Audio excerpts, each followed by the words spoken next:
Welcome to the Pure American Podcast. I'm your host, Fatty, with my buddy Red Boy, Hickabilly. We're two idiots from TikTok starting a podcast because we felt like it, you know? This show is basically going to be covering about what's going on in America, what you should be focusing on, and as well as having other people on the show to talk about their opinions. This is our inaugural episode, so there's not going to be any guests today, but keep in tune for future episodes. Because we're going to have some cool people, I think, right? I mean, we'll have some chill people. And some dumbasses. I mean, yeah. But whoever bites the hook, we'll have them on. Make sure you follow us on Twitter at Pure American Pod. Is that how it sounds? I didn't fit enough characters, or there's a max character limit on Twitter for the username. So, but that's what we are. It's Pure American, POD. Pretty simple. And make sure you subscribe to our YouTube channel so you can see this video if you're not going to listen to it on any of the podcast platforms. And turn on your post notifications, because I already know YouTube's going to hate us. Like, I already know it. It's not going to go well whatsoever. With the way social media is going right now, I mean, I don't know if you can get shadow banned on YouTube, but they shadow banned me on everything else. So. Crowder, they screwed over Crowder. They'll probably screw over us. Oh, yeah.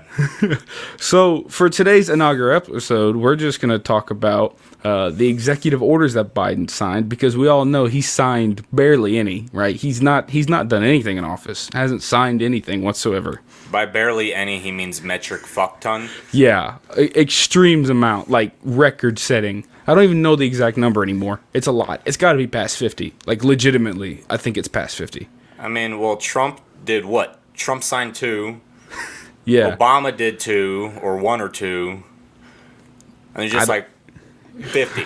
I don't know, bro. Just out of the blue. So we're going to touch on those, a couple of the ones that we picked out that we really wanted to talk about.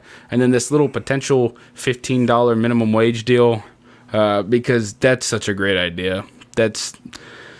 People understand economics nowadays, totally. And then HR 127, which, as Tristan will most likely not like, it's them coming for your guns. And we all know Tristan loves guns. So you can't see the camera or see it in the camera, but there's 4. It was cleaning day. Probably not a good thing to show those on camera. No, I'm not trying to get fucked. So, with that being said, let's just hop right into it. So, the first thing that I wanted to talk about was this protection for transgender people, like discrimination-wise from any, bathrooms, locker rooms, and sports teams, I think for like any federally funded school on the basis of sexual orientation or something like that, which it's going to be enforced by the Supreme Court, which if you don't know what that means, right, very layman's terms here, there's going to be able to be men who identify as females, they're going to be able to go into bathrooms, and they're going to be able to go play and compete in women's sports. Like, I don't know, the first thing I think of, one, is predators in the bathroom, and 2, the Fallon Fox situation with the CFA, like the MMA stuff, where the transgender fighter literally fractured the skull of the female fighter. Like, I don't think it's a good idea, man. I don't know. That's just me. Because if you think about it, right, think about all like the weightlifters, the track runners, like all these people who are just transgender, who essentially, like, again, men who can't compete in the male-dominated the athletics departments, right? So maybe guy weightlifters that are the bottom of their class, then they come down to a female class, and then they just dominate. Like, that doesn't make any sense. And before anyone comes in here and just starts talking all this trash, oh my god, misogyny, girls can lift more if they want to. Yeah, if they want to, but genetically speaking, a male is going to lift more than a woman, so don't come in here with that stuff. So, like, I forgot her name. Well, his name. There's an African-American track athlete who was originally a male, right? Right. And he transitioned to a female. And he has been in, I think, only 6 track events, running, I think, the 400 or whatever. Right. And I don't know, like, he/she, but dominated all 6 of those, got first place, and everyone's just like, oh my gosh, well, he has the right.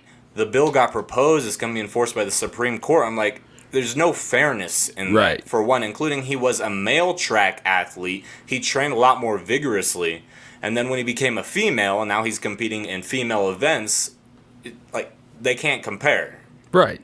No, it doesn't make sense. And, whatever you have personal, like, whatever objections to transgenderism or whatever, like, me personally, I think we're at the phase where we just should make a separate category in terms of, like, male, female, and then probably, like, transgender categories for sports. Because that's kind of where we're getting to, you know what I mean, at this point in time. Like, you're right. Like, I think there was these sprinters in Connecticut or hurdlers, men or these boys that ended up transitioning into girls or identified as girls, went and competed and like broke, I don't know, handful of world records for that high school level. Well, the thing, when it comes down to it, like you said, like making just a separate league for transgender people or people that like identify as the opposite sex, right? Right. I mean, as you know, Biden's admin says, we'll circle back to you, because that's just completely full circle. Right. Because then you have females who were originally males that have the characteristics of males competing against each other. It's Right. just, I don't mean to sound ignorant, but then it comes down to male versus male and female versus female, just with a different identity. Yeah. I mean, any wrestler will tell you, like any male wrestler that's had to, whatever role or compete against a female wrestler, or any female wrestler that's ever had to compete against a male wrestler, like true biologically male and female, will tell you, typically speaking, I'd argue the majority of the time, the male always wins, and it's not even close, most of the time. It's it's genetics. I mean, Yeah. there are some females out there, female powerlifter, female bodybuilders. I'm like, yeah, you'd fold me like a lawn chair. Right. I ain't gonna mess with you.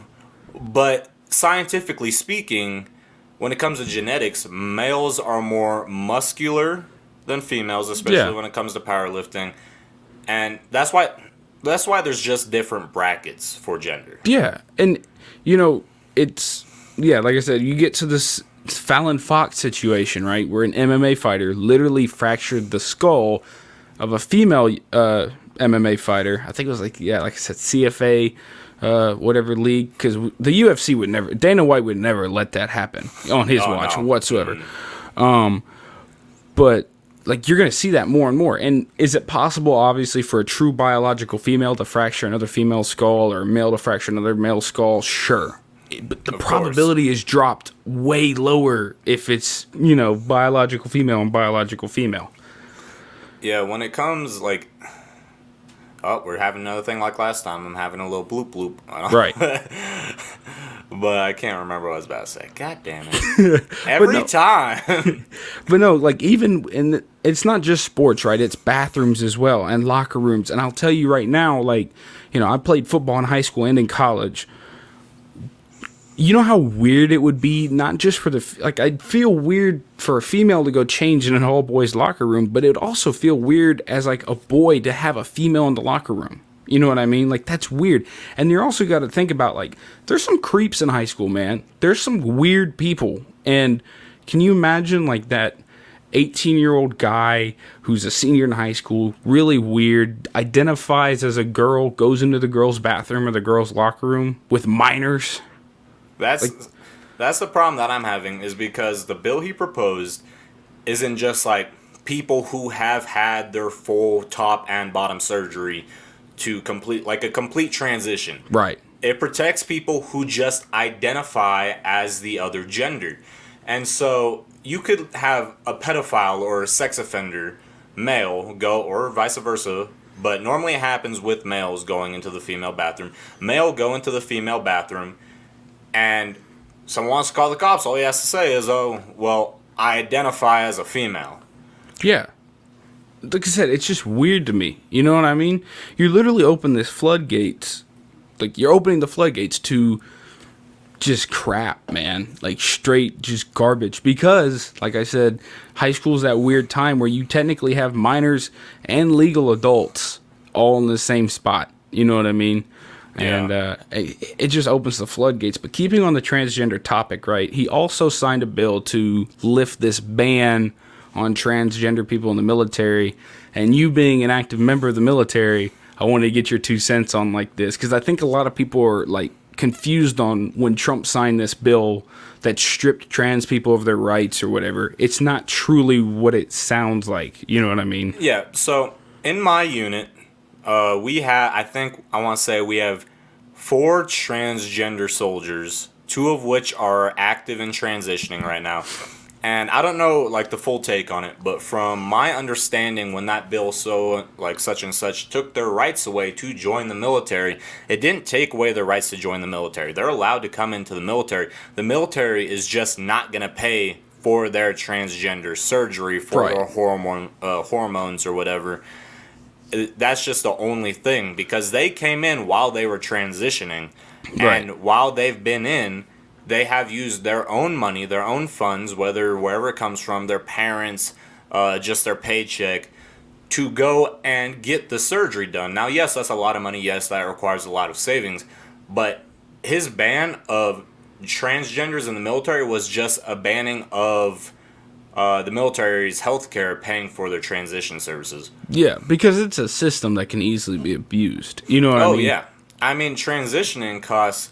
I mean it's up towards like $50,000 or more. Yeah. Like Right. 50,000. I'm pretty sure is on the low bar to do hormones, top, bottom, all that stuff. Plus, the other thing people don't realize is like there's an extremely high rate of suicide within the transgender community because gender dysphoria, which is the technical medical term, is a mental condition that can affect your mental state. And the other thing is like I don't know about you, but I wouldn't want to have, regardless if you're thinking about transitioning or you're just mentally psycho anyway, I wouldn't want to have anybody like that in my unit, especially running around with weapons, you know what I mean? Who could Yeah. potentially harm themselves or other people. So in the military, if you are in the process of transitioning, technically you're not supposed to go on a deployment because of the hormones. They can fuck Right. with like what you're thinking, your brain chemistry, Yeah. and it's just something that they don't want out there, because if you can't think straight in a combat zone, Right. whether like even if you're not able to think straight doing your own job stateside, they're not going to send you out there with an M4 to fight the enemy in hopes that you're going to help them. Right. It's a liability. That's what it is. It's a liability. Yeah. I think it's funny that people don't want to research on really what this ban was. And it kind of shows that, you know, like people just don't want to do their research. And it's funny because I remember seeing on social media all the time, there's a bunch of military people who are like, there's not an actual ban. You know what I mean? Like, you're still allowed to serve and whatnot. But yeah, I mean, it's crazy to me, you know, that people are still riding this hype train, you know, so of Trump is horrible. And as we speak right now, you know, his impeachment trial is going on. They've ruled that it's constitutional.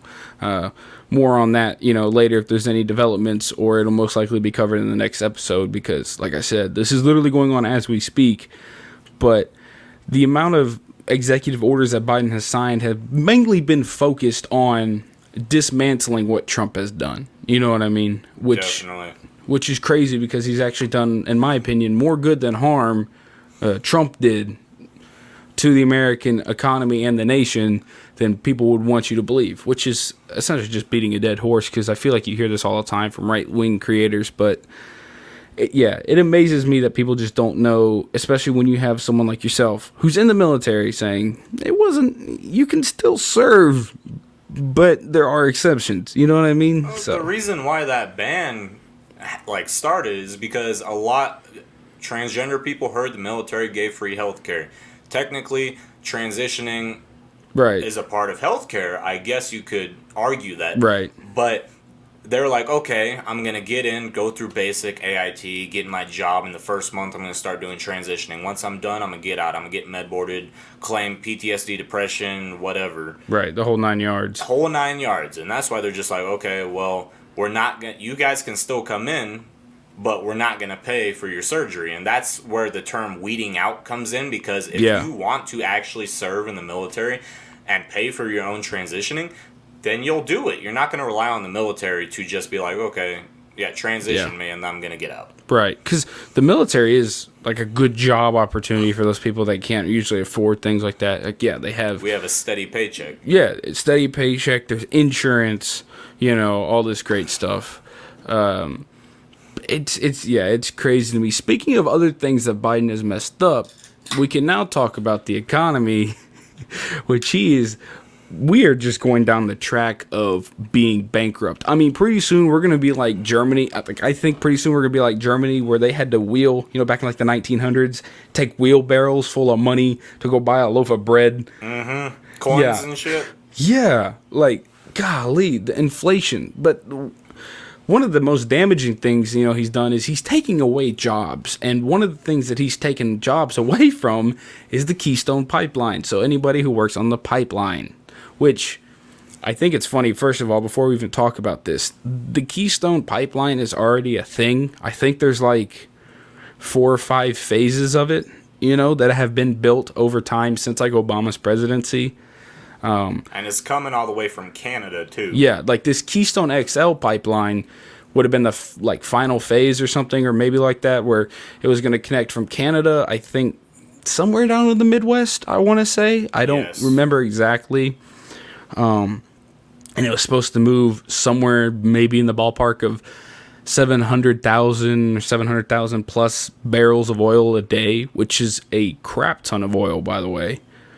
But yeah, so that's been shut down, and what is it? Thousands workers have been laid off. Last time I looked it up, I know it was more since then. I think it was 12,000 U.S. workers, and then like 2,800 Canadian workers, because it wasn't coming down deep within Canada. It was coming down from Alberta. And Yeah. I don't remember, like you said, I don't know where it was supposed to end, but Alberta to wherever it was going to end. It was a small portion in Canada, but I mean, Biden just messed up 2,800 Canadian jobs, Yeah. along with 1,200 U.S. workers. Yeah, like Justin Trudeau, like this is how you know you messed up. When Yeah, Justin yeah. Trudeau literally said, "Yeah, a little bit disappointed, eh?" That's when you're just like, damn, I'm a piece of shit. Yeah. All right, so I got the map. It's supposed to connect from, it looks like, Alberta, which is like Hardisty, I think somewhere in Canada, all the way to like Steel City, Nebraska. Right on that Nebraska-Kansas border is where Phase 4, which is the XL pipeline, would connect. 1, 2, and 3A and 3B already are built. You can clearly see it, they're here, and Phase 4, the XL would have gone just connected instead of making all these little like corners and whatnot, just gone straight from Alberta, or is it Albuquerque or Alberta? It's Alberta. Yeah. To Steel City.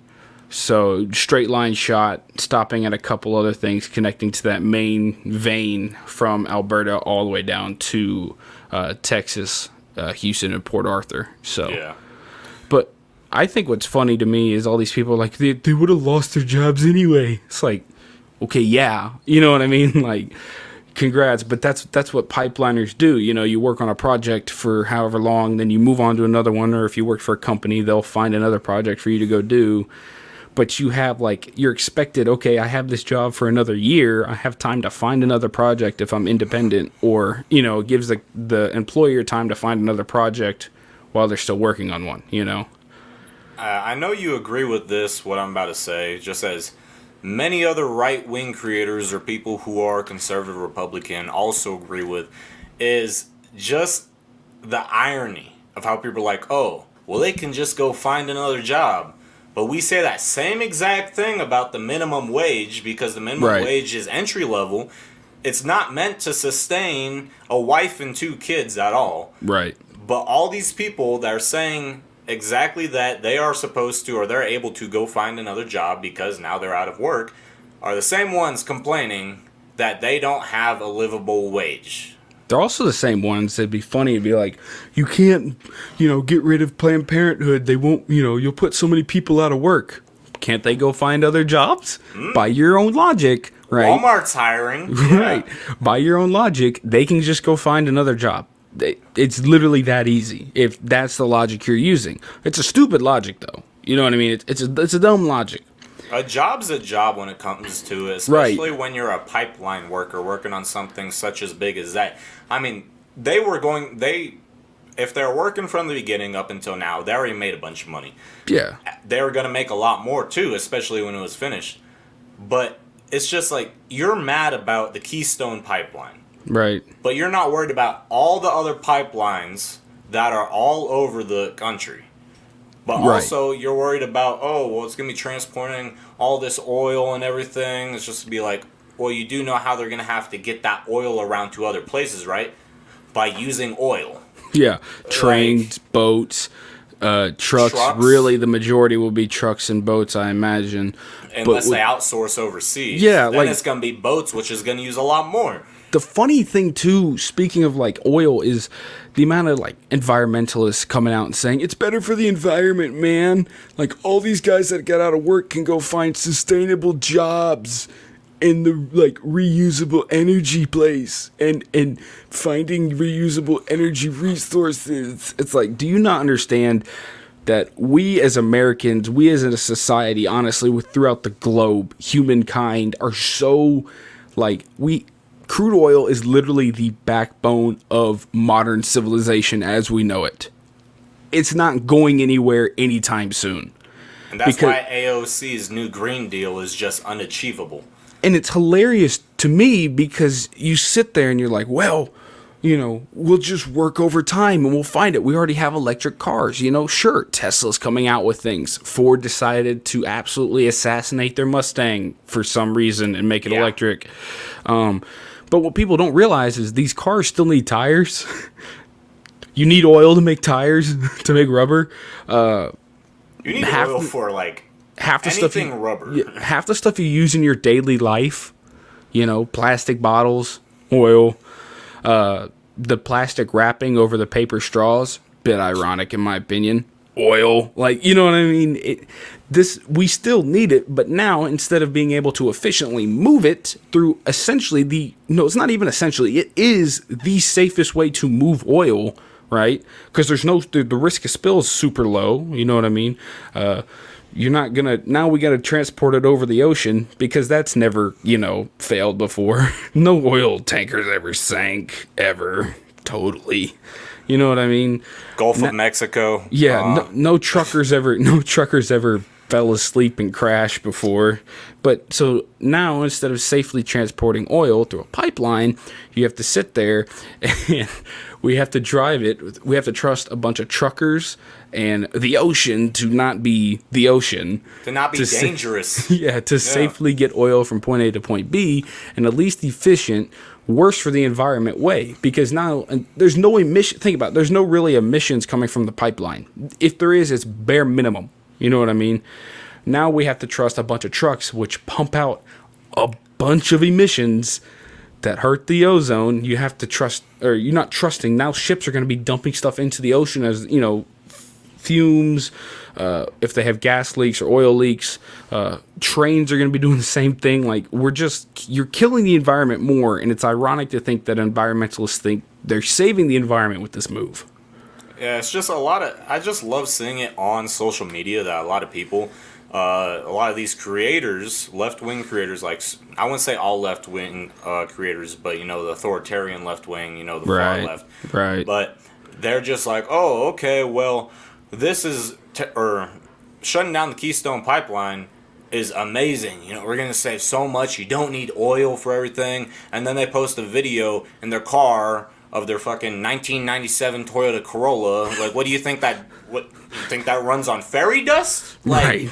I mean, they don't even realize that even, like, stuff that's not made out of oil or anything like that, metal factories, what do they run on? Literally every factory everywhere runs on some sort of crude oil. Right. It's also funny to me. It's like, well, the jobs, right? The jobs in sustainable energy. Like, pipeliners learn a trade, right? Which, first of all, I'm not even. We kind of slightly get into this discussion. I think it's more valuable right now to go to trade school. I just spit everywhere for some reason. To go to trade school right now than it is college. That's a whole nother conversation.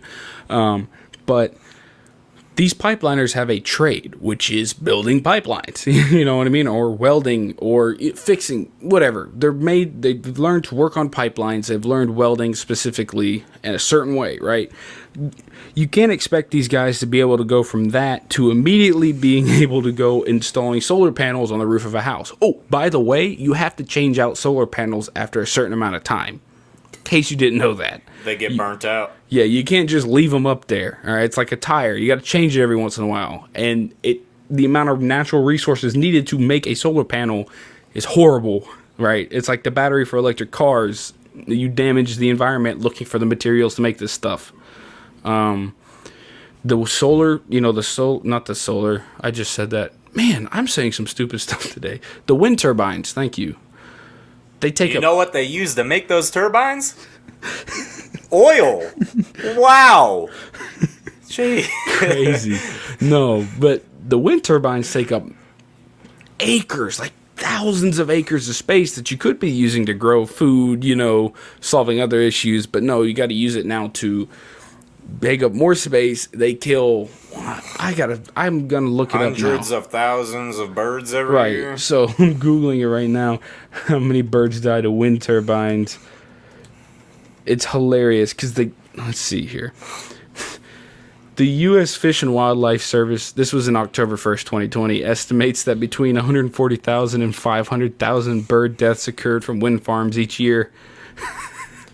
Where are all the animal activists at now?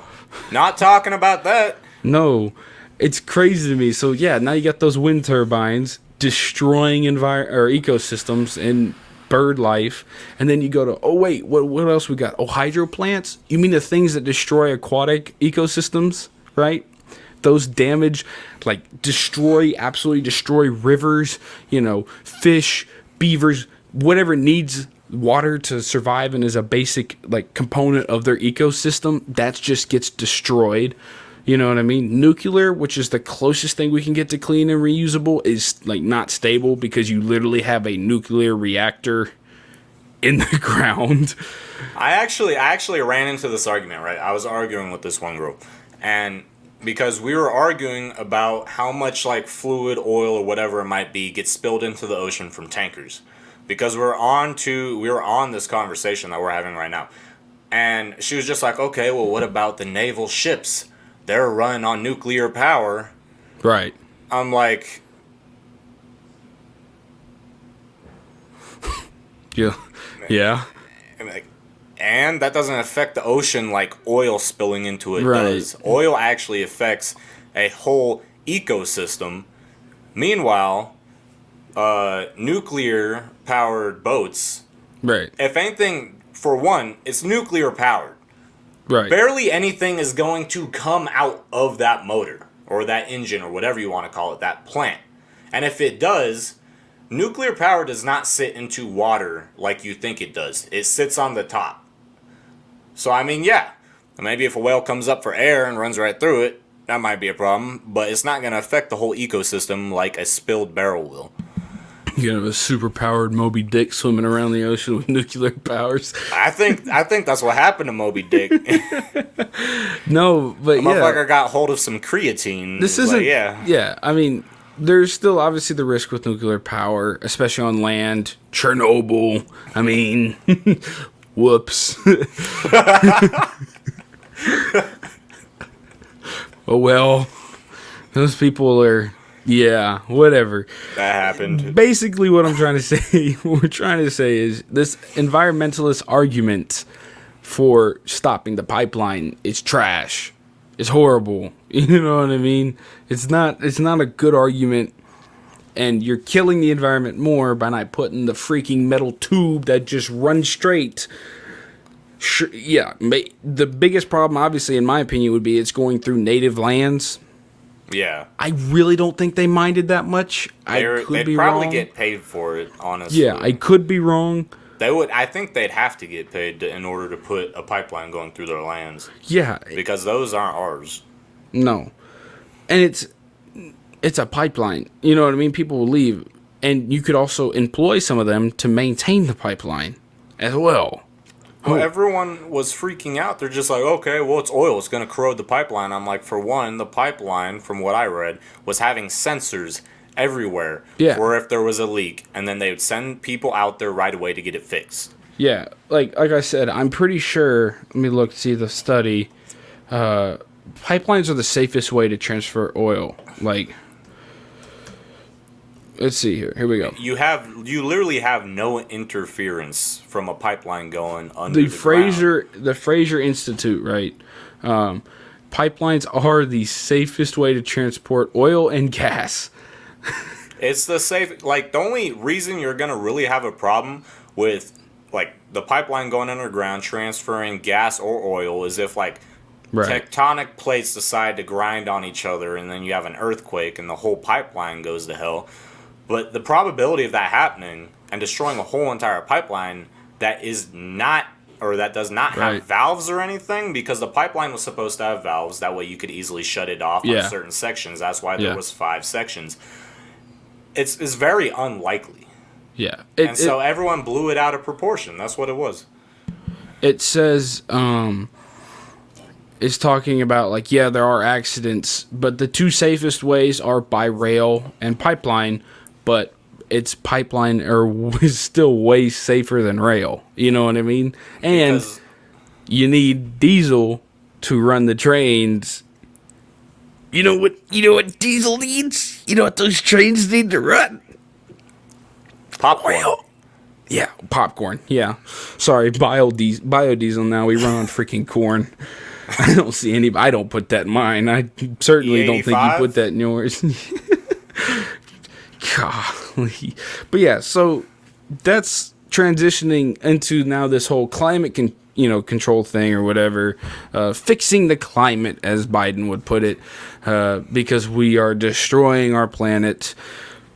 Fun fact, folks, we've been destroying the planet ever since man got put on Earth, okay? Whether you believe it's by creation from God or we evolved, the Earth has been dying since its conception. And whether we're here or not, it wouldn't change. You know what I mean?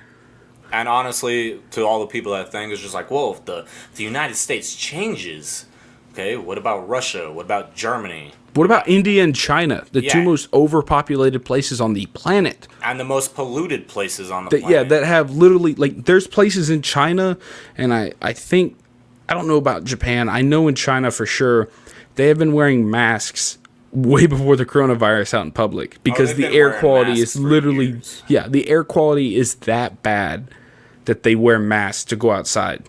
You know what I mean? Like, these places, sure, the United States makes a transfer to clean energy. I think there was something I saw. They want all government fleet vehicles, state and federal, to be able to do, like, electric vehicles, all electric fleets by 2035. Oh, yeah. Cool. That's not going to mean anything if China and India don't change. You know what I mean? Like, I mean, in India, the freaking cows walk around and fart up everywhere. I think that's part of their religion, right? I'm being dead serious. I'm pretty sure it is. Cows farting? No, just cows. I think cows are viewed as holy. Oh. Yeah. No, I'm being so for real.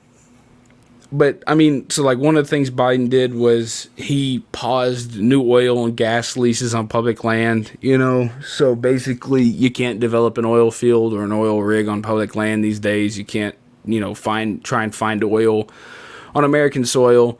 Hey, that rhymed. But you know what that means, right? We're not going to be able to if we're not able to find oil here, guess we're going, boys. Canada. No. It's a little bit hotter. Yeah, trekking. Yeah, so why would you not rather find it here and help the American economy instead of doing the one thing that literally everyone complains about and makes a meme out of, which is us going to the Middle East and looking for oil? Because I'm pretty sure, Tristan, you don't want to go back to the Middle East. Nope. He's had some fun experiences there. Yeah, no, like we've been put back into the Paris Climate Agreement or whatever it is, which is just going to cost you more money, by the way, because it's going to come out of the taxpayers' back pocket to pay for us to be in there, which, oh yeah, by the way, literally is barely doing anything. Like, we got pulled out because we were just giving a bunch of money to essentially a stupid cause. You know what I mean? That wasn't really doing anything. But now we're back in there, so that's cool. It doesn't make any sense whatsoever, you know? So yeah, Biden is... These are some of the ones, like, again, the executive orders that we picked to discuss because they hit us hard. We saw them. When we come back after this quick ad, we're going to discuss the potential $15 minimum wage because, Tristan, that's such a great idea, isn't it? Suburb. Not going to hurt the economy whatsoever. And no then inflation whatsoever. No. And then we're going to hit up on HR 127, which is a potential gun ban, like literally the biggest meme of all memes from anti-gun people. So yeah, stay tuned and we'll catch y'all after the ad. Hey everybody, it's Fatty. I'm here to come in and thank our sponsors real quick for today's episode. Our sponsor for today's episode is Anchor. If you don't know what Anchor is, it's a free service to use to produce and edit your podcast. They got an awesome, clean site that is perfect for anybody that wants to get started podcasting. They're 100% free and they're what me and Redboy use for our podcast. My personal favorite thing about Anchor is they will distribute your podcast to almost anywhere you can listen to podcasts. That includes Apple Podcasts, Google Podcasts, and Spotify. Did I mention it's free? I mean, I love free stuff. You know, I'm a college student, so anything I can get for free is awesome. They also let you monetize your podcast with no minimum listener requirements. So if you have an idea for a podcast that you want to record, do it. Go ahead and go to anchor.fm, that's anchor.fm, or download their free app. The app lets you edit and record your podcast on the go. I mean, that's pretty sweet. Look, I won't ever give you an ad for something that I personally don't use or enjoy. So let me tell you, I use and enjoy this service very much. So get out there, let the world know what your ideas are, what your opinions are, and I'll see you on Anchor. Now, back to the episode. So this potential $15 minimum wage, because people think that working at McDonald's should be able to provide for you and your family of four. Great idea. Feasible. Not feasible. Not gonna happen. Yeah. It's illogical. And it in is. the layman's sense, it's literally just illogical. Minimum wage is for entry level. That's the lowest that you're allowed to get paid within your state. Right. Because normally 94% of people that are on minimum wage are people, well, at least in my state, are people coming in from high school or working in high school. Right. They don't have a college degree. They don't have a trade. How are they going to make money? Minimum wage. Right. And it also helps out small businesses because it's something that you can pretty much afford, right? You know what I mean? It's something like, $7 an hour to your two employees ain't that hurt, doesn't hurt that much on the pocketbook to give to them. Which, first of all, if this does pass and become the thing, like, that's the first group that's going to get absolutely wiped out is the small business sector, who, by the way, are already struggling because we still haven't opened from COVID. It's been like a year, folks. We're still not open. We've had 2,100 or 21 to 2,400 small businesses, private businesses go out of business because they were not able to. Right. They weren't getting business, and when their state somewhat opened up, you know how they made it so buildings had like 25% capacity, 50% capacity. Right. Even with the people working, they weren't able to pay them because they weren't bringing in any money. Right. And it's hilarious to me, right, to see these people, like, okay, first of all, if they have to pay $15 out the gate from being able to reopen without being able to make money this entire, like, COVID period, they're just going to go out of business because they can't sustain any employees. They might not even go out of business. They might have to downsize. You know what I mean? They can't have any employees. Now you got to fire all these people. Now these people got to go find other jobs. And it's hilarious to me to see, like, I was watching the Super Bowl, and I think there was a Stephen Colbert ad that came up, and he's like, hey, support small businesses or something like that. I was like, you're going to say that, right? And then in the same breath, say, we need to pay people $15 an hour. That's not supporting small businesses. That's calling for the death of small businesses. Because you know who is going to be able to pay that $15 an hour? Big corporations. The same people that you hate. You hear that, National Felony League? You're hiring dumbasses for commercials. Yeah, essentially. It's hilarious to me. It doesn't make any sense. On top of that, like I said in the beginning of the podcast, if we do this, inflation is a thing, people. Prices, when consumers are able to have more money in their pockets, right? Suppliers, businesses will raise the cost of their services and goods. It's how economics work. You know what I mean?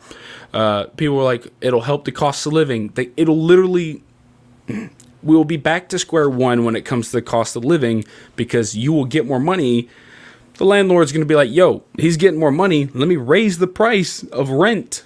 So literally, instead of you being able to have a little excess money left over, you're essentially just going to have the same amount of money left over that you did before we got 15 an hour. You know what I mean? If that makes any sense, you know. We'll circle back to you. We'll circle back to you. Essentially, that's what it is. We don't have the answer right now, but I'll circle back to you. Yeah, like, it doesn't make any sense. People that make these arguments of it'll help because cost of living is so high do not understand basic economics. Well, you know what I mean? The people complaining about the cost of living being so high, where do they live? California. New York, because their aspirations some of the places might add have the highest minimum wage in America as well. I can look it up too, but I'm pretty sure in Texas, because the cost of living is very low. I'm from Denton. It's like the minimum wage is like $7-8. But no one over there is complaining. $7.25. Yep. For the Texas minimum wage. Let's look at the California minimum wage. Let's see. I think it's like, what? It's $12. It's almost $15. It's $12. And mind you, these are the same people that complain, we need a higher minimum wage. Like, your cost of living is so high because you are paid $12 an hour. You know what I mean? It's idiotic that you think, okay, well, I have a low minimum wage right now. Let's bump it up. I'll be able to get a nicer apartment. I'll be able to afford this new car. But really, in reality, you're going to be back to the same spot. Take California, like you said. It's what'd you say? It was 12 something? $12. Just $12, yeah. It's a $12 minimum wage. They're collecting all that money. They think it's going to be great. Hell, monkey example. You collect $12. Oh, that was Asian example. Okay, well, you're half Asian. It's fine. Yeah, I'm half Asian. Don't cancel us. But you collect $12. Then you fight for a $15 minimum wage. You're making that extra $3. That gallon of milk goes up 95 cents. Right. Once you get all your groceries, it evens out. You're still making technically $12. It doesn't make sense, dude. And the funny thing is like you said, it's a basic ratio. If let's say your minimum wage doubles, right? And then your cost of living doubles, your rent doubles, right? Because you have more money in your pocket. It's like, okay, I have $1 left over. My minimum wage doubled, and then my rent doubled. How much money do I have left over? $1 left over.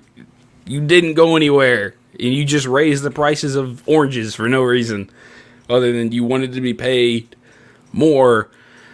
Man, this is why we need to teach economics in high school. It's like a mandatory thing. Because people have no idea what they're talking about whatsoever. We need to teach a lot of stuff in high school. But and it's scary. High schools just don't want to do it. It's scary because I know you've seen it on TikTok, right? Or in Twitter or whatever social media, right? Me and Red Boy are on TikTok. That's where we got our starts. That's where we see a lot of people from the left making their cases or whatever. You see it all the time. It's like, well, just raise it, it's fine. And then everyone in the comment section is like, yeah, totally. Oh, they don't know what they're talking about. Cost of living won't go up. And it's scary because it's a bunch of blind yes men who have no idea what they're talking about. And I'm a redneck, dog. Like, yeah, I'm in college, but my major is not economics. But I can Google things and have a basic understanding of economics to know that this is not a good idea. This is not how the world works. If you watch MSNBC or is it CNBC, whatever the commerce channel, I think it's CNBC, right? They had Kevin O'Leary on, who, if you watch Shark Tank is Mr. Wonderful, the bald guy. And he literally said this is the worst idea ever. You know what I mean? Like, it's a bad idea because small businesses are just going to get crapped on. The dude would know too. I mean, he literally, for a living at this point, invests in small businesses. You know what I mean? Or at least that's what the majority of his time is used for now on Shark Tank. He would know. On top of this, right? They especially understand how economy works and inflation works. So when the experts say, hey, this is a bad idea, this isn't the rich people wanting to get richer. This is them saying, dog, you won't have a chance to get rich if you do this. You know what I mean? Yeah. The thing that scares me about, like, looping back to the, like, the school system. Schools get a lot of funding to fund classes that they want to teach. Schools are teaching this next generation and generation after that stuff that is not real world. Like, you have no use for it, honestly. Right. And you're sending all these kids out into the working force to go do whatever they want, and they don't even know how to pay bills. They don't even know how to write a proper check to a bank. And like, I didn't learn personal finance. I had to do it on my own. Yeah. I graduated in 2019, never learned a lick of personal finance. We could take a class. I went to a private school to finish, the rest of my high school. You could take a personal finance class, but, like, these aren't requirements. You know what I mean? Yeah.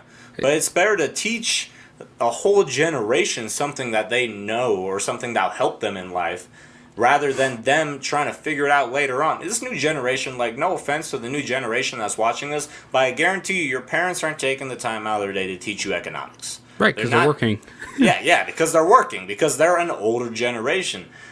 It scares me what this new generation... I mean, we've already seen what Gen Z is doing right now. Right. I mean, we're the generation of people calling for UBI because we're too lazy to get off our butts and go work.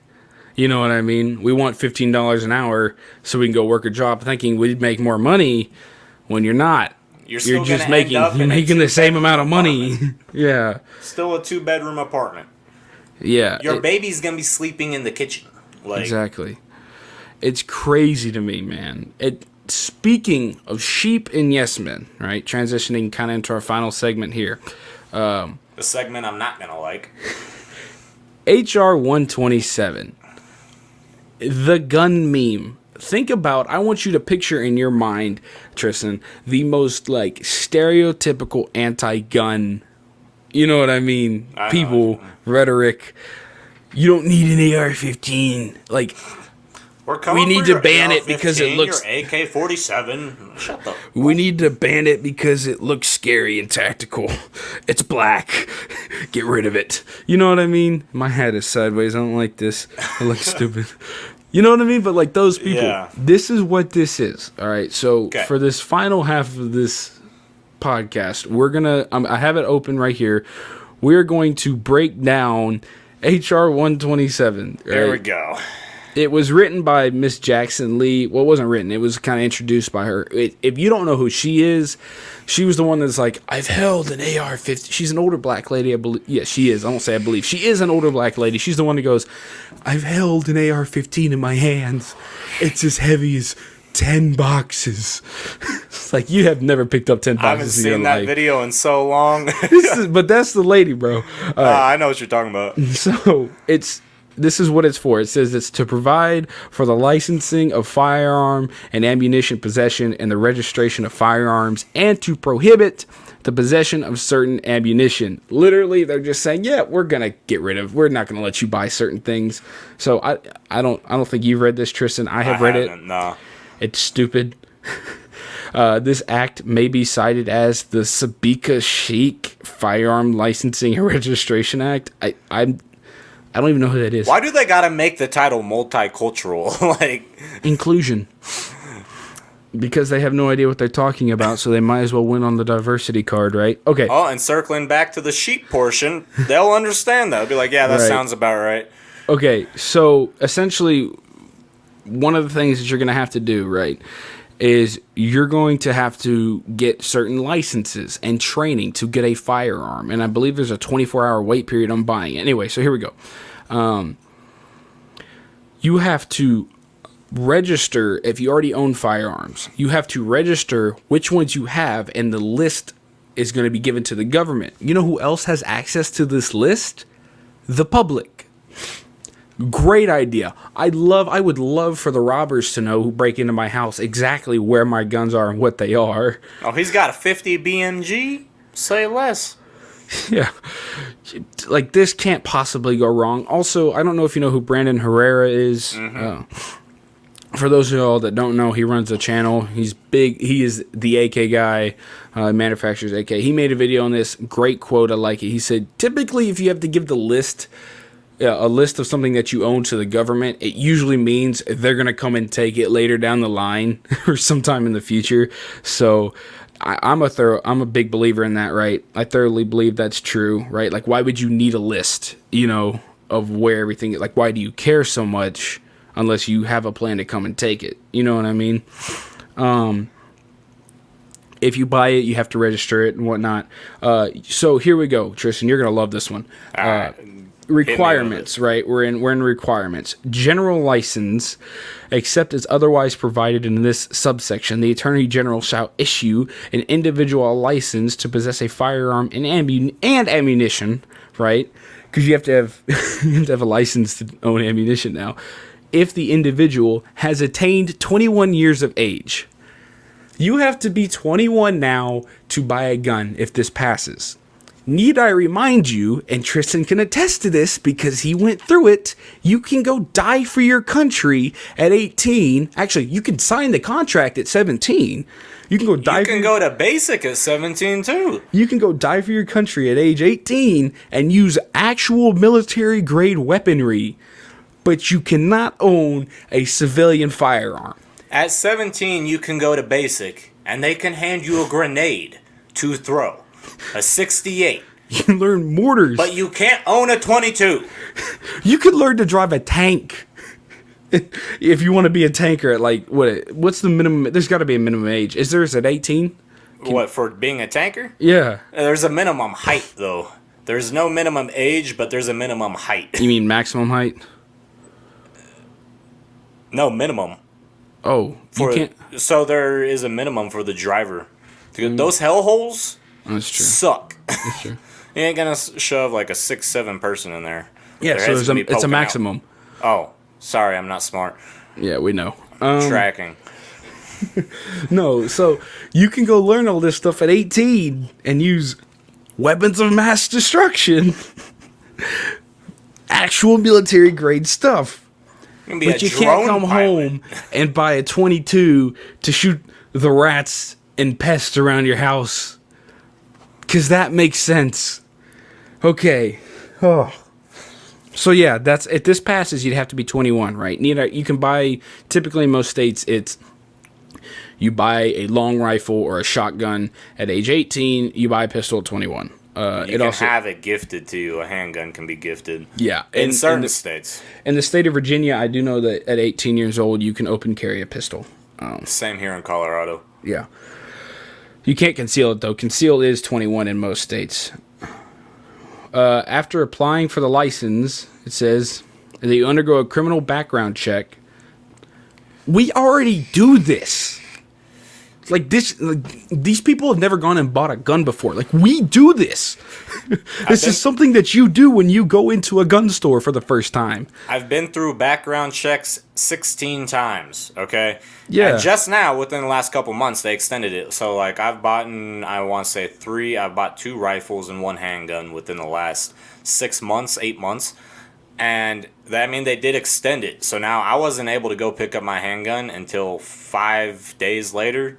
I used to be able to just go in and get on the same day. Because typically it's like, okay, he's already passed, and if it's been a certain amount of time, like if you were to, pass your background check, and then you go in like a couple days later to buy another one or something like that, typically it's a little bit faster because they're able to kind of pull it up right away. You know what I mean? Like, I think my dad bought a handgun a while ago, and then he went in and bought another gun, and he had to basically redo paperwork because it's been a minute, since he went in and bought it.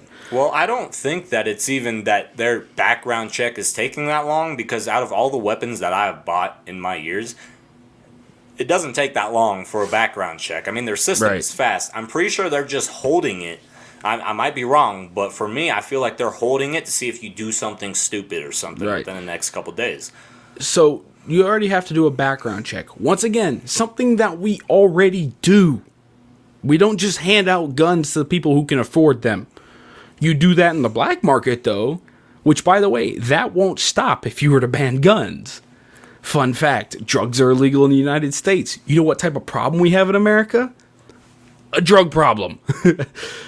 All right. Anyway, you have to undergo a psychological evaluation. Why? People's psychological states change all the time. Gen Z has the worst mental health, possibly because we self-diagnose, but we're not exactly the most stable bunch. And you're telling me we're going to hinge giving gun to people based off a psychological evaluation like this? There's no need. Including that psychological evaluation is literally an evaluation from someone who thinks they're a professional. It's not like something that's completely correct. It's very subjective to what that person interviewing. I guarantee you, because this is going to sound horrible, I guarantee you the guys who shot up Columbine, no Sandy Hook. Yeah, like all these schools, let's just say any school shooting, or the guy that shot up Vegas, right?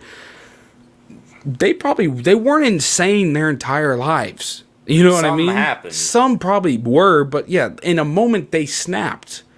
You know what I mean? This is one of those things where someone goes in to buy a gun and pass the psych eval, but then, like, you know, a couple weeks down the line, they snap for 50 minutes, an hour, and those 50 minutes to an hour, they make a horrible decision. Like, I'm not saying, because you can also get it mixed up. I'm saying we shouldn't give people guns. I'm saying a psychological evaluation doesn't make sense, and it's a waste of time and money, because you know you're going to have to pay, right? And if it's done through the government, it's going to come from you because you got to pay taxes. So, yeah. Definitely. Anyway, moving on. You have to successfully... this is all to get a general license, by the way. We haven't even gotten into the other style of license, which get even more stupid. You have to successfully complete a training course that's certified by the Attorney General in the use, safety, and storage of firearms that include at least 24 hours of training. What are you going to do? Take a gun in and out of a safe for 6 hours? Like, that makes no sense. So, when you get the license, right, I'm sorry, you haven't even gotten the license yet. You have to demonstrate on the issuance of the license that the individual will have an insurance policy issued under subsection D. So we're getting to that part still. So you have to have an insurance policy for this too in order to get a license. So that's great. So not only do you have to pay for the training, you're going to have to pay for a whole different like insurance policy. Fantastic. This is already looking great. Now, Tristan, here's a part I know you will love. All right, now we got to get into the different types of license, because that's just the general license, right? That's to buy the non-scary wooden guns, right? Not the actual like usable tactical, yeah. The antique firearm display license. It is a thing, and it is exactly what you think the name suggests. So you need a license to be in possession of an antique. Yep. It is, you have to go through basically, it's a whole separate license. It's a license, sole purpose is to display an antique firearm in a residence. So it's like not even something from World War II, like a Luger. Yeah. What? My God. So you have to have this to just privately display it in your home. That's not like a license that you need to have for having it in a restaurant or something like that. This is just for you to have it in your residence. So even a gun that doesn't fire, something that has no use, yeah, you have to have that license. It supplies proof that an individual owns an antique firearm, so it's like a certification thing, I guess, which I already know they're going to play it off of. It's only there to certify it's a real antique. And it describes the manner in which the firearm will be displayed in accordance with regulations prescribed by the Attorney General, and certifies the firearm will be so displayed, and demonstrates that the individual has provided for the storage of the firearm in a safe or facility approved by the Attorney General for the storage of firearms. They're gonna say it's You have to. a You have to display describe. license. You have to describe how it's hanging on the wall. It's like it falls, it shifts like 2 degrees. You get ATF comes arrested. knocking down your door. It's not regulation. Ladies and gentlemen, we got him. Knocks down the door. What was the crimes? 2 centimeters off. The drywall gave way a little bit. The house command- settled. The command strip slipped. Whoops. So you see, there was this zebra, right? And it's kind of fell. Oh man. You got pissed. The wife got pissed. She slammed the door too hard. Gun fell. Now you're in jail. The ATF raided your house. Great. So that's the antique firearm display license. It's stupid. And Yeah. that's all I gotta say. It's dumb. Military style weapons license. This is great. This is okay. Here we go. The Attorney General shall issue to an individual a license to own and possess a military style weapon if the individual is the holder of a license issued under subparagraph A, which is just the general weapon license. So think about this. Let's say you have to get a general license. Then let's say you have like, I don't know, a gun that's been handed down for generations of your family from World War II. You have to have a license to even have that in your house to display it, right? Because let's say you want to hang it like over the fireplace or something, or you have a whole section dedicated to like great grandfather. You know what I mean? Yeah. So you have to have that. But let's say now you want to buy an AR for home defense. You have to have 3 licenses just to do that. 3, all of which you're most likely going to have to pay for. Because these are not free. We know these won't be free. The thing is, so actually, after you're done with all this, I'll get to the. After applying for the license under this subparagraph, successfully completes a training course certified by the Attorney General. So you have to complete another training course that the Attorney General comes up with, essentially, right? Because he's got to write off on it saying, this is okay, I approve of this. Once again, in the use, safety, and storage of the weapon, and then you gotta wait at least another 24 hours, and then you have to do live fire training. What? It's ridiculous. You want to do all that? Just send them to the military, man. Oh my Jesus. So you might ask yourself, right? Okay, Fatty, Red Boy, right? What is a military style weapon? That's what I was gonna get to. I'm glad you asked because they provided a list. Have you ever played Call of Duty before or watched an action movie with Arnold, one-arming an M60? Those type of weapons are going to be in this list. Along with other things, I'm guessing. Section 92A of such title is amended by inserting after paragraph 29 the following. The term military style weapon means any of the firearms or copies or duplicates of firearms in any caliber known as Norco Mitchell Polytechnical Technologies Advotomat AKs, all models of AKs, Action Arms Israeli Military Industries, the Uzi and Galil, the Beretta AR-70 or the SC-70, the Colt AR-15, so an AR-15, Fabric, so FNN or FAL or the FNLAR or the FNC, the SWD M10, M11, M11-9, and M12, the Steyr AUG, because I just have a Steyr AUG laying around.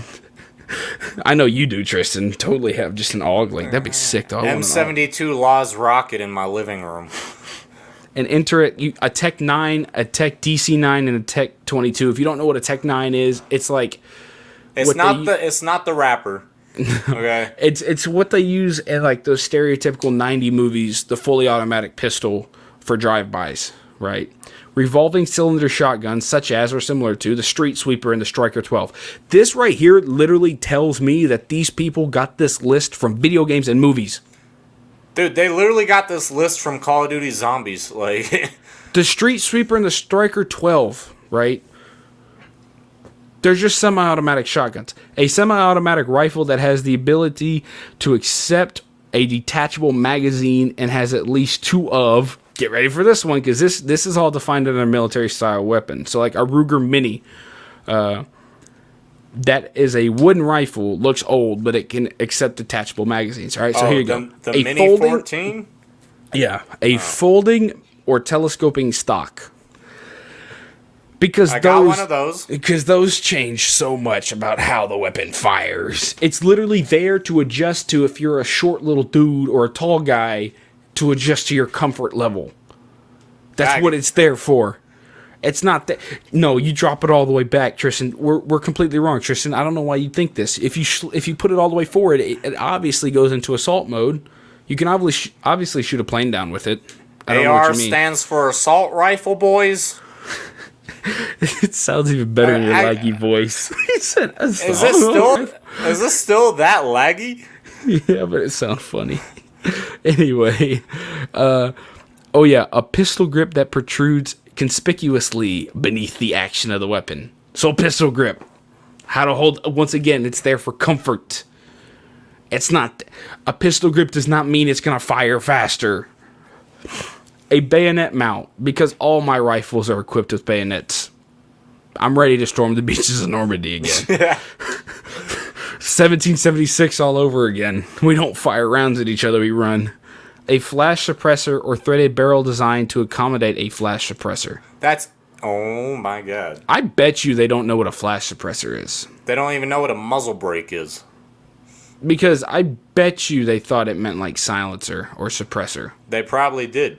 Flash suppressor just means it mitigates muzzle flash. And recoil a little bit. Yeah, which, by the way, muzzle flash is very hard to see anyway. It's so fast. Oh yeah, and then a grenade launcher. You can't have a grenade launcher. Oh wait, you can't have it. You can't have it. No, I'm sorry. You can't have a semi-automatic rifle that has the ability to accept a grenade launcher.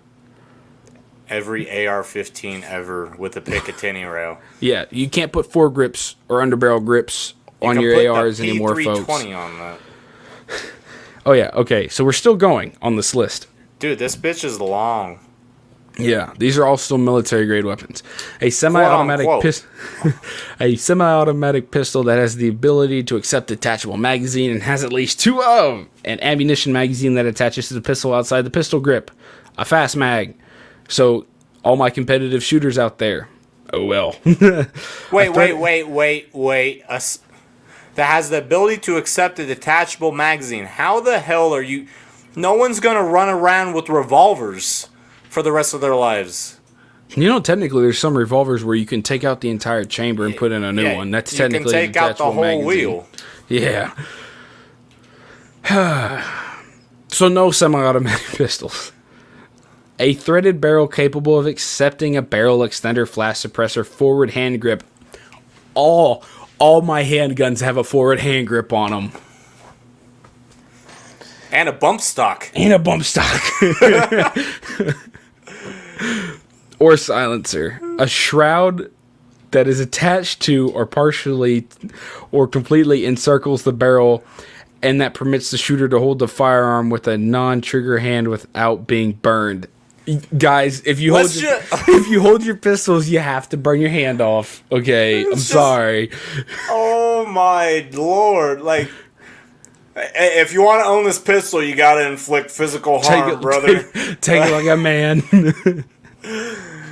A manufactured weight of 50 ounces or more when the pistol is unloaded. Sorry, all my people out there that like the Desert Eagle for being made out of pure metal and just heaviness. Can't own that one. It's over 50 ounces. Can't even own a 1911. A semi-automatic version of an automatic firearm. That's under pistol for some reason. So, any Glock, then? Yeah, I mean, you could do a hairpin trick on a Glock. Well, it's like you can't have a semi-automatic version of an automatic firearm. Let me just take out my fucking semi-automatic rocket launcher. A semi-automatic... Oh, now we get into shotguns. A semi-automatic shotgun. So all my duck hunters out there, rip. A semi-automatic shotgun that has at least 2 of a folding or telescoping stock, a pistol grip that protrudes conspicuously beneath the action of the weapon, a fixed magazine capacity in excess of 5 rounds, and an ability to accept detachable magazines. Clerical amendment. The table of sections for such chapters amended by adding at the end of the following. Basically, they're going to add a bunch of stuff. Dude, this is, like I said, okay. In conclusion, as we read this hilariously stupid list, it is written by people that have no idea what they're talking about or know anything about guns other than what Hollywood and video games portray. Am I still lagging? No. I'm not? Not right now. Not By right the now? way, Tristan, Okay. I know you can help me out with this. Firing a fully automatic weapon is a horrible way to try and hit accurate shots unless you have a squad automatic weapon and you're laying down or mounted somewhere. For the people who don't know, and Zach, let me know if I start lagging out, but for the people who don't know, a military weapon, military grade, for one, military grade means to the lowest bidder. That's what it means. But I'll give you some examples. Mark 19 fully automatic grenade launcher, M249 5.56, which is the SAW, the squad automatic weapon, the M249, which is a 7.62, and the M4, which people mistake for an AR-15, even though AR-15s do not have an auto or a burst, and an AR-15 has a 16-inch barrel, while the M4 has a 14.5-inch barrel. I mean, like, these are the same people making these laws that believe guns kill people. I have 4 guns sitting in the corner right now. They're not going to go rob a bank. It's not going to happen. But they're big, scary, and tactical looking. What do you mean? Yeah, it's just, I mean, hell, if you want to get the most near to an actual military-style weapon that I have a Ruger M77, which used to be a military sniper rifle that used to be in the service. They don't use those anymore. You know what we have? Big ass Barrett 50s. I mean, that's a 308. You ever seen a 50 cal? Yeah. In conclusion, there are some crazy shifty things going on in the government right now that you need to keep your eyes on. This is literally a violation of your rights, okay? There are merchants that wrote the government asking if we can put cannons on our ships because they're technically military grade. The answer was a resounding yes. These people have no idea what they're talking about. They have no idea. All they're going to do is hurt the American people because, listen, bad guys aren't playing by rules.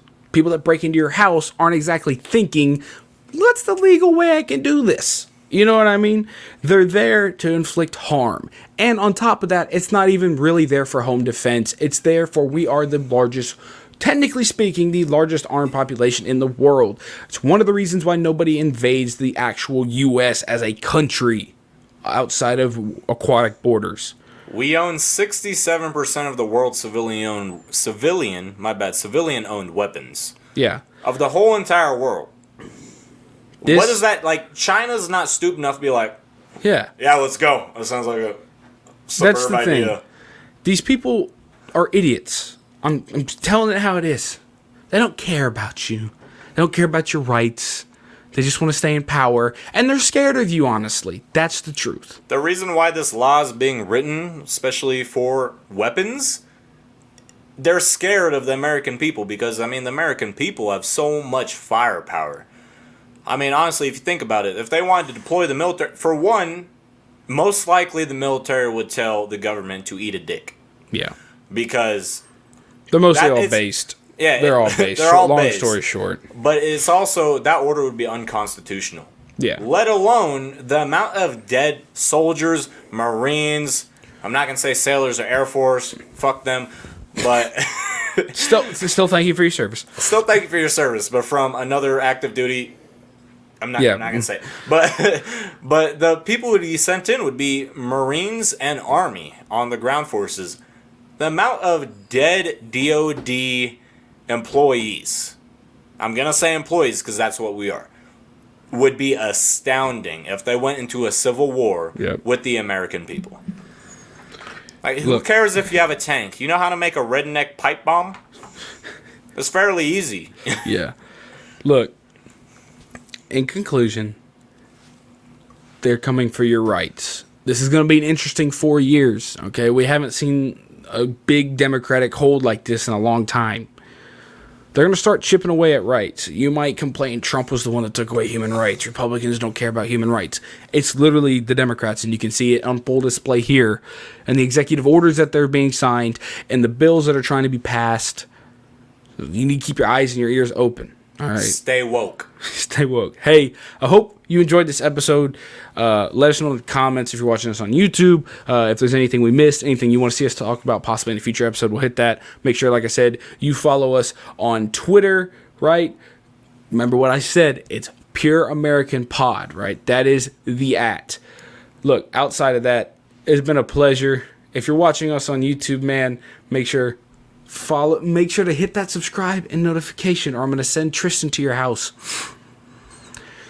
And he'll eat your cat. Your dog. Yeah, our cat. At least we were on the same track close. on that one. We were close. But hey, once again, appreciate y'all for hanging out. We'll see y'all in the next one. This is Fatty. That's Tristan. And we'll see y'all in the next one. Y'all have a good one.